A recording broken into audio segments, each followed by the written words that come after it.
दरिया रावी में मुमकिन सैलाब की सूरत हाल के पेश नजर अलर्ट जारी कर दिया गया है। दरिया इस वक्त मामूल के मुताबिक बह रहा है। अतराफ की आबादियां ताहाल खाली नहीं करवाई जा सकी हैं।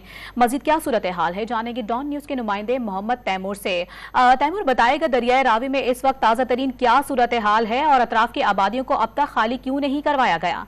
जी बिल्कुल, इस वक्त मैं दरियाए रावी शादरा के मकाम पर मौजूद हूँ और यहाँ पे इस वक्त सूरत हाल जो दरियाए रावी की है वो बिल्कुल मामूल के मुताबिक दरियाए रावी जो है वो बह रहा है। अलबत्ता गुज़िश्ता रोज़ भारत की जानिब से 1,85,000 क्यूसिक पानी जो है वो जिसर के मकाम से दरियाए रावी में जो है वो दाखिल किया गया था, जिसके बाद तमाम जो सूरत हाल थी दरियाए रावी और उसके अतराफ़ में हंगामी सूरत हाल या अलर्ट जो है वो जारी कर दिया गया था। मगर अभी भी जो अतराफ़ की आबादियाँ हैं या दरियाए रावी की अंदर ही जो लोगों ने जो है अपने घर बनाए हुए हैं, बस्तियाँ बनाई हुई हैं, उनको अभी तक मुकम्मल तौर पर खाली नहीं करवाया जा सका। अगर हमारा कैमरामैन आपको इस तरफ दिखा सके तो शादरा के साथ ही ये यहाँ पे बस्तियाँ जो हैं आबाद हैं, यहाँ पे इनको अभी तक बताया तो जा चुका है, अलर्ट जारी किया गया, बार बार सायरन भी बजा के इनको बताया जाता है, मगर अब तक ये बस्तियाँ खाली जो है वो नहीं करवाई जा सकी क्योंकि दरियाए रावी में इस वक्त मामूल के मुताबिक जो पानी है वो बह रहा है। और यहाँ पे बताया ये गया है कि यहाँ पे इस वक्त तकरीबन 11,500 क्यूसिक पानी जो है वो इस वक्त बह रहा है। अलबत्ता बताया ये गया कि जो भारत की जानिब से रेला छोड़ा गया है